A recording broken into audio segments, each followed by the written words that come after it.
দেখুন, একেবারে যে ভালো হয়েছে সেটাও বলবো না, একেবারে যে খারাপ হয়েছে সেটাও বলবো না।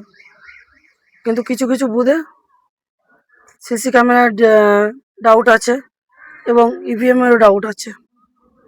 যেমন ইভিএমে আনন্দ সরকার তৃণমূল প্রার্থী, ওনার যে 1 নম্বর বুতামের পাশে কালো কালির চিহ্ন করা আছে, যেটা যারা পড়াশুনো জানে না, যারা চিনতে বুঝতে অসুবিধা হয়, এরকম কিছু করে, এমনকি আমিও কিছু কিছু বুথে গিয়ে হ্যারাসমেন্ট হয়েছে, আমাকে ইচ্ছাকৃত হ্যারাসমেন্ট করা হয়েছে। কেন প্রার্থী ঢুকবে? ওরা একজন ভোটার আমাকে এরকম ধরনের প্রশ্ন করতে পারে না। যখন আমার যখন রাইট আছে, আমার যখন করে যাবার পারমিশন আছে, সেখানে একজন ভোটার আমাকে এরকম পারমিশন প্রশ্ন করতে পারে না। ঠিক আছে, কোনো ব্যাপার না, আমরা সেটা মেনে নিলাম। কিন্তু 2024 2021-এর তুলনায় যে আজকে এবছর সন্ত্রাসীটা হলো না, সন্ত্রাস হলো না, কিন্তু চুরি হয়েছে, যেটা দেখলাম চুরি হয়েছে। আর যেখানে যেখানে হচ্ছে আমরা রিপোর্ট করেছি ইলেকশন কমিশনারকে। এবং আমরা যদি এখানে আরও একটু ডাউট দেখি, পরে ওই বুথগুলোকে আমরা আবার কিন্তু ভোটের জন্য আমরা বাধ্যগত আমরা আবার আবেদন করব, কেননা আমরা মানতে পারবো না, সেগুলো মানতে পারছি না বলেই আজকে আমরা কিন্তু কমপ্লেনটা করেছি।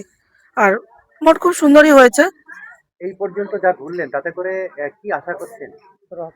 দেখুন, আশা, আমরা হিঙ্গলগঞ্জ বিধানসভা এমনি জিতছি, এখানে বিজেপি সরকার প্রতিষ্ঠা হচ্ছে। কিন্তু কিছু কিছু নাম কেটে গেছে, যেটা বিএলও এবং বিডিও গাফিলতিতে, যেমন একজন জীবিত ব্যক্তির নাম কেটে তাকে মৃত করে দেওয়া হয়েছে, অর্থাৎ তার বাড়িতে ভোটার লিস্ট ওই রিসিপ্ট চলে গেছে, সে ভোট দিতে এসছে, ভোটার লিস্টে দেখে সে মৃত।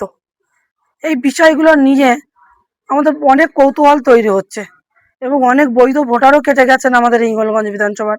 অনেকের অনেক কৌতূহল আছে, আমাদেরও আছে।